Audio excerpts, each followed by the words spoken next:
Hey guys, so move you're here. I'm going to keep reading Twilight Read Aloud. I found something to prop my phone up on. Sorry, it's shaking. I'm trying not to jostle the bed so it doesn't flip-flop everywhere. Okay. No copyright infringement intended. Summit owns the movies and MT Books, Little Brown, and Stephanie Meyer own the books. I'm just reading them for you. Okay, let's get going. Where did we leave off? 4 invitations. Number 26, 29. Okay. My dream, it was very dark, and what dim light there seemed to be was radiating from Edward's skin. I couldn't see his face, just his back as he walked away from me, leaving me in the blackness. No matter how fast I ran, I couldn't catch up to him. No matter how loud I called, he never turned. Troubled, I woke up in the middle of the night and couldn't sleep again for what seemed like a very long time. And after that, he was in my dreams nearly every night, but always on the periphery, never within reach. Sorry about that. The month that followed the accident was uneasy, tense, at first embarrassing. To my dismay, I found myself the center of attention for the rest of the week. Tyler Crowley, by the way, I'm going to stop here. Rest in peace to that actor, by the way, that played Tyler in the movies. May he rest in peace. Sorry, continue. Tyler Crowley was impossible, following me around, obsessing with making amends to me somehow. I tried to convince him what I wanted more than anything else was for him to forget all about it, especially since nothing had actually happened to me. But he remained insistent. He followed me between classes and sat at our now crowded lunch table. Mike and Eric were even less friendly towards him than they were to each other, which made me worry that I gained another unwelcome fan. No one seemed concerned about Edward, though. I explained over and over that he was the hero, that he had pulled me out of the way and was nearly crushed too. I tried to be convincing. Jessica, Mike, and Eric, and everyone else seemed always commented on that they'd never seen him there until the van was pulled away. I wondered to myself why no one else had seen him standing so far away before. He was suddenly impossibly saving my life with carnage. I realized the probable cause. No one else was aware of Edward as I was. No one else watched him the way I did. How pitiful. Edward never seemed surrounded by crowds of curious bystanders, eager for his first-hand accounts. People avoided him, as usual. The Cullens and the Hales sat at the same table as always, not eating, only talking amongst themselves. None of them, especially Edward, glanced my way anymore. When he sat next to me in class, as far away from me as the table would allow, he seemed totally unaware of my presence. Only now and then, when his fist would suddenly ball up with the skin stretched over to whiter over the bones, did I wonder if he was ever quite as oblivious as he appeared. I wish he hadn't pulled me away from the path of Tyler's van. There was no other conclusion I would have come to. I wanted very much to talk to him the day after the accident. I tried. The last time I seen him was outside the ER. We both been so furious. Still was angry that he wouldn't trust me with the truth, even though I was keeping in my part of the bargain flawlessly. There we go. There's the word. But he had, in fact, saved my life no matter how he'd done it. And overnight, heat of my anger faded into odd gratitude. He was already seated in biology, looking straight ahead. I sat down, expecting him to turn towards me. No sign, and that he realized I was there. "Hello, Edward," I said pleasantly, showing him that I was going to behave myself. He turned his head for a fraction towards me without meeting my gaze, nodded once, and then looked the other way. And that was the last contact I had with him, though he was there, a foot away from me, every day. I watched him sometimes, unable to stop myself from a distance. Through the cafeteria or the parking lot, I watched him as his golden eyes grew specifically darker and darker by day. But in class, I gave no more notice that he existed than he showed towards me. I was miserable. And the dreams continued, despite my outright lies and tearing her emails to alert Esme to my emails not to alert Renee to my depression. And she called a few times, worried. I tried to convince her it must be the weather that had me down. Mike at least was pleased by my oblivious coolness towards me and my lab partner. I could see he'd been worried that Edward's darling rescue might have impressed me. He was relieved. It seemed to have the opposite effect. He grew more confident, sitting on the edge of my table, talking to me for biology and ignoring Edward completely as he ignored us. The snow washed away for good after that one dangerously icy day. Mike was disappointed he never got to stage a snowball fight, but was pleased about the beach trip would soon be possible. The rain continued heavily through the past weeks, and the weeks passed. Jessica made me aware of another event looming on the horizon. She called first Tuesday of March and asked my permission to invite Mike to the girls' choice spring dance in 2 weeks. Are you sure you don't mind? You weren't planning on asking him? She persisted, and I told her I didn't mind in the least. No, Jess, I'm not going, I assured her. Dancing was glaringly outside of my range of abilities. It'll be really fun, she attempted to convince me half-heartedly, as she expected to enjoy it. Jessica would enjoy my inspirited popularity than actual company. You have fun with Mike, I encouraged. The next day I was surprised that Jessica wasn't her usual gushing self in trig and Spanish. She sat silent as she walked by my side between classes. I was afraid, what if Mike turned her down? Was I the last person she'd want to tell? My fears were strengthened during lunch when Jessica sat far away from Mike as possible, chatting eagerly with Eric. Mike was unusually quiet. Mike was still quiet as he walked between classes. The uncomfortable look on his face was a bad sign.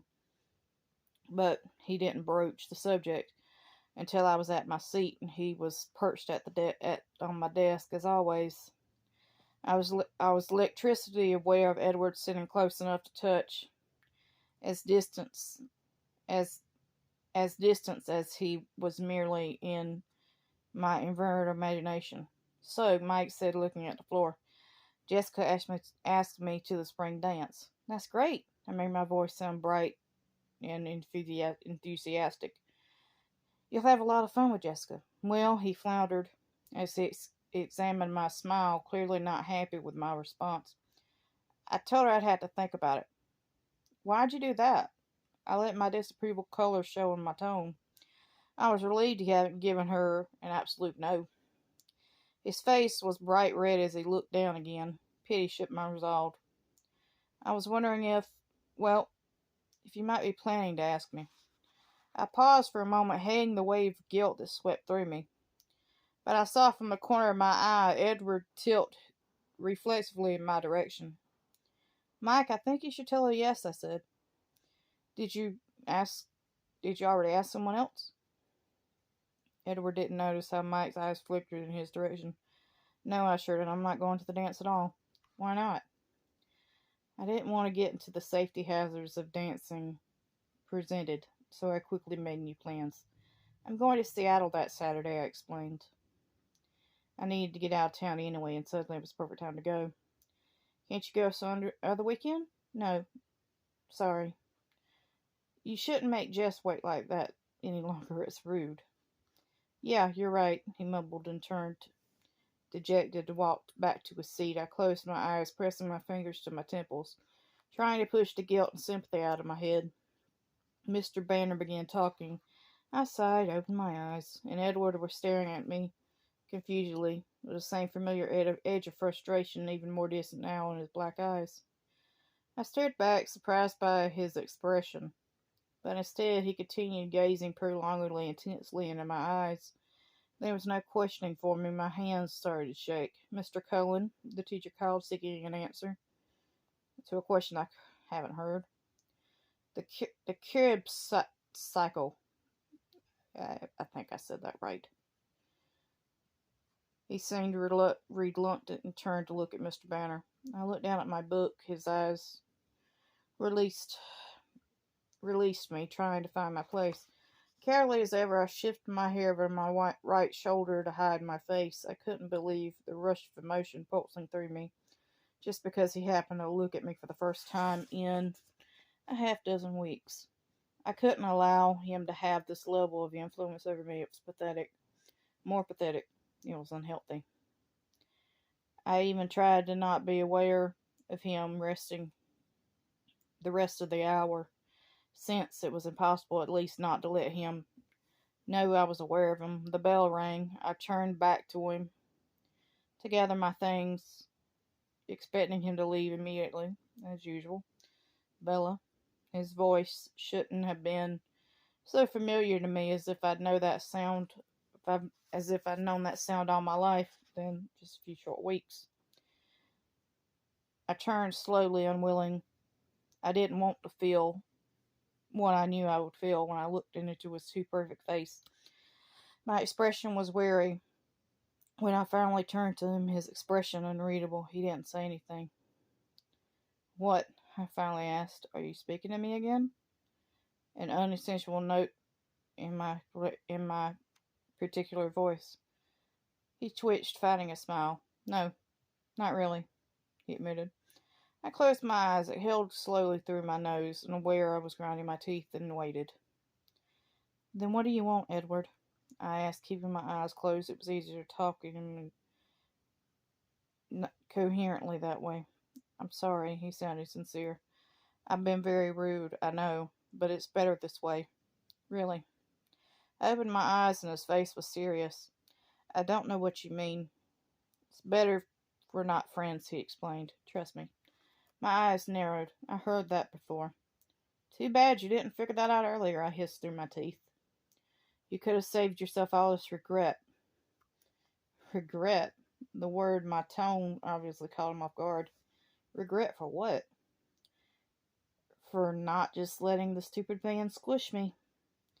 He was astonished. He stared in disbelief. When he finally spoke, he almost sounded mad. "You think I regret saving your life?" "I know you do," I snapped. "You don't know anything." He was definitely mad. I turned my head sharply away from him, clenching my jaw. All the wild accusations I wanted to hurl at him, gathered my books together and stood and walked to the door. Meant to sweep dramatically out the room, but of course caught my toe on the boot of the door jamb, dropped my books, stood there for a moment, thinking about leaving them, then sighed, bent to pick them up. He was there. He already stacked them into a pile and handed them to me. His face hard. "Thank you," I said icily. His eyes narrowed. "You're welcome," he retorted. I straightened up, swiftly turned from him again, and stalked off to the gym without looking back. Gym was brutal. We moved on to basketball. My team never passed me the ball, so it was good. But I fell down a lot. Sometimes I took people with me. Today was worse than usual because my head was filled with Edward. I tried to concentrate on my feet, but he kept creeping back into my thoughts. Just when I really needed my balance. It was a relief, as always, to leave. I almost ran to my truck. There were just so many people I wanted to avoid. My truck had suffered minimal damage in the accident. I had to replace the tail light, and if it only had a real paint job, I would need to touch up. Tyler's parents had to sell their van for parts. I almost had a stroke when I rounded the corner and saw a tall, dark figure leaning against the side of my truck. Then I realized it was just Eric, and I started walking again. "Hey, Eric," I called. "Hi, Bella." "What's up?" I said as I was unlocking the door, wasn't paying attention to the uncomfortable edge in his voice. I was just wondering if you would go to the spring dance with me." His voice broke on the last word. "I thought it was girl's choice," I said, too startled to be diplomatic. "Well, yeah," he admitted, shamefaced. I recovered my composure, but tried to make my smile warm. "Thank you for asking me, but I plan on being in Seattle that day. Oh, he said, well, maybe next time.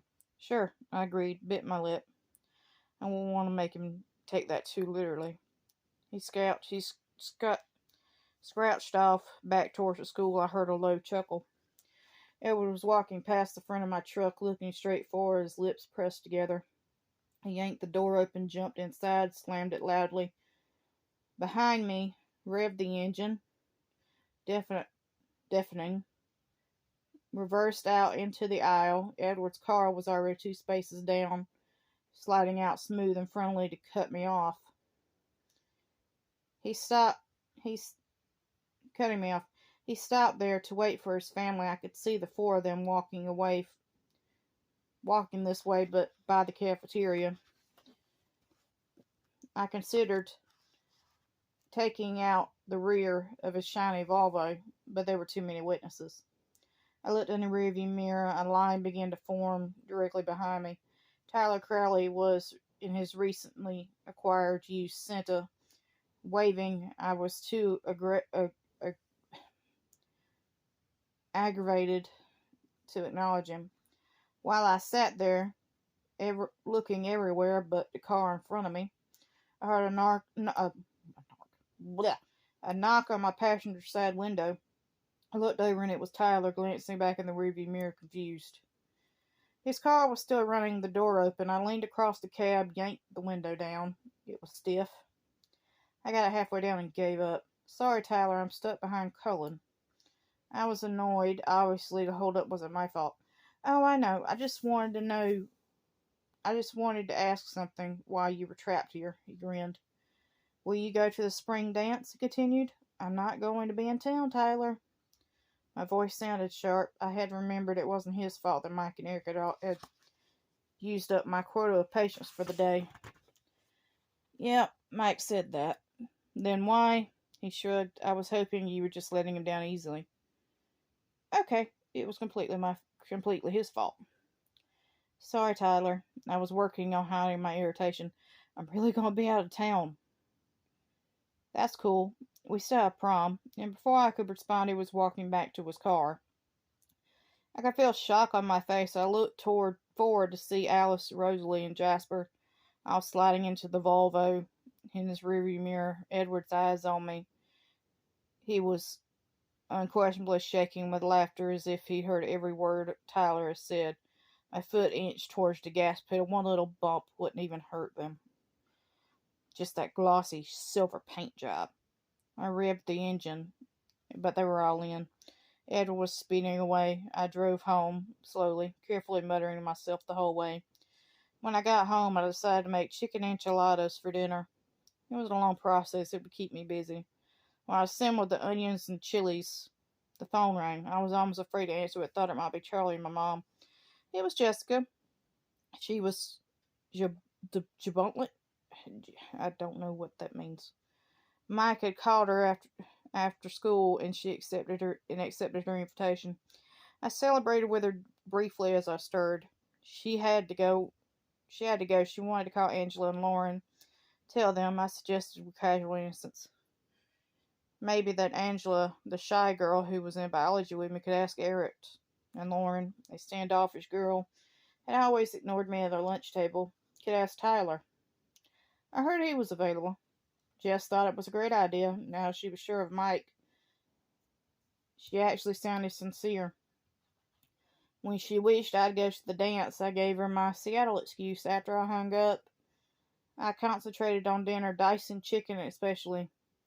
I didn't want another trip to the emergency room. My head was spinning, trying to analyze every word Edward spoke to me today.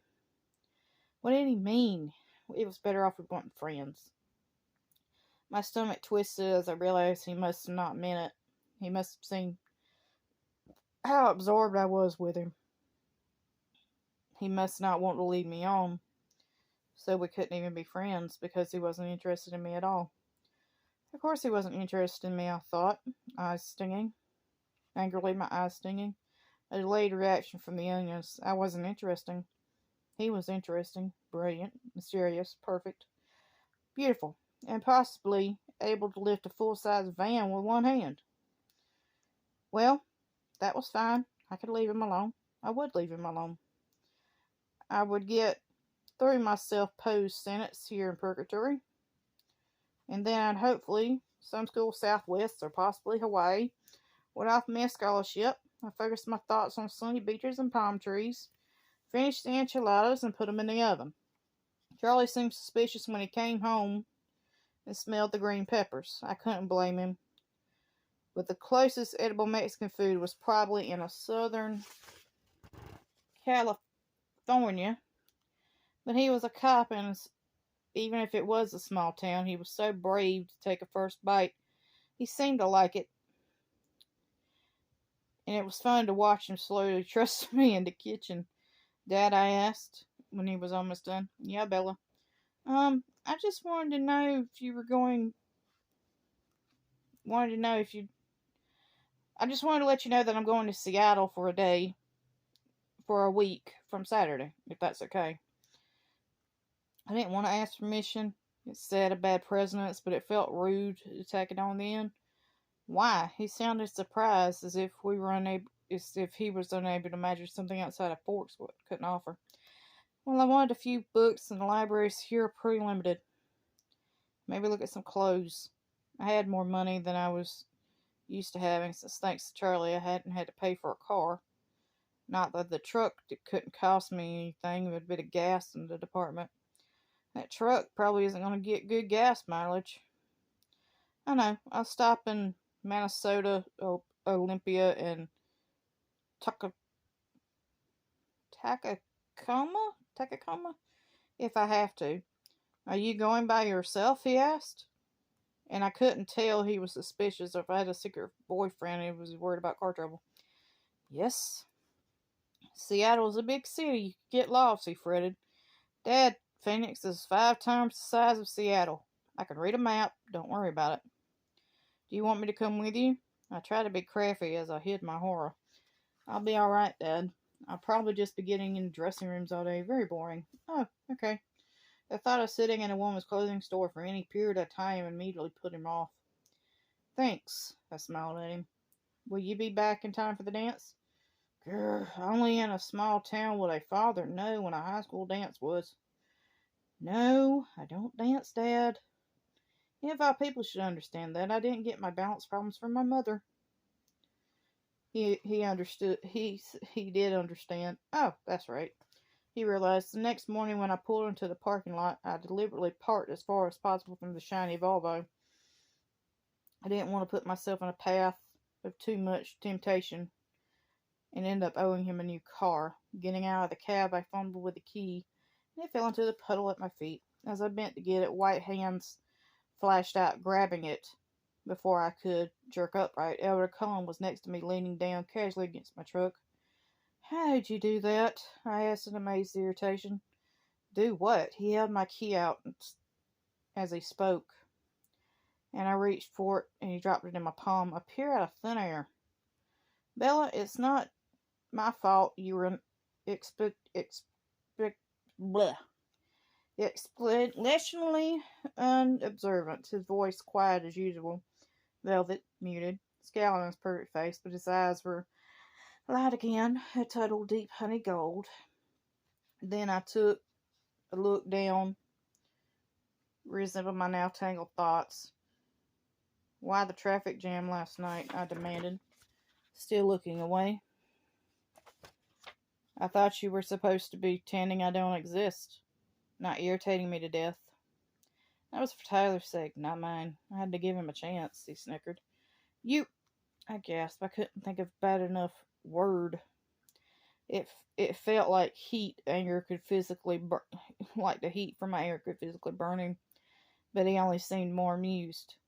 And I'm not pretending you don't exist, he continued. So why are you irritating me to death since Tyler's van didn't do the job? Anger flashed in his taunt eyes, his lips pressed into a hard line. All the signs of humor gone. Bella, you are utterly absurd, he said, his voice low and cold. My palms tingled. I wanted so badly to hit something. I was surprised at myself. I'm usually a non-violent person. I turned my back and started to walk away. Wait, he called. I kept walking. sloshing angrily through the rain. But he was next to me, keeping up easily. "I'm sorry I was so rude," he said as I walked, ignoring him. But I'm not saying it isn't true," he continued. "But it was rude to say it anyway." "Why won't you leave me alone?" I grumbled. "I wanted to ask you something, but you sidetracked me," he chuckled. He seemed resolved at his good humor. "Do you have some kind of multi-personality disorder?" I asked sincerely. "You're doing it again." I sighed. "Fine then, what did you want to ask?" "I was wondering if a week from Saturday you know the day of the spring dance." "Are you trying to be funny?" I interrupted him, wheeling towards him, my face drenched as I looked up at his expression. He was wickedly amused. "Will you allow me to finish?" I bit my lip, clasped my hands together, interlocking my fingers so I couldn't do any thrashing. "I heard you say you were going to Seattle that day. I was wondering if you wanted to ride." That was unexpected. "What?" I wasn't sure what you were getting at. "Do you want a ride to Seattle?" "With who?" I asked myself, mystified. "Myself," he said, enthusiastic, with barely civil, as if he was asking someone mentally handicapped. Rude. I was still stunned. "Why?" "Well, I was planning on going to Seattle in the next few weeks, and to be honest, I'm not sure if your truck can make it." "My truck works just fine, thank you very much for your concern." I started walking away again, but I wasn't surprised to maintain the same level of anger. But can your truck make it with only one tank of gas?" he said, matching my pace. "I don't see how that's any of your is if it bleh. Sorry, I'm so mad I'm stuttering. Sorry. I don't see how that's any of your business, stupid shiny Volvo owner. The wasting of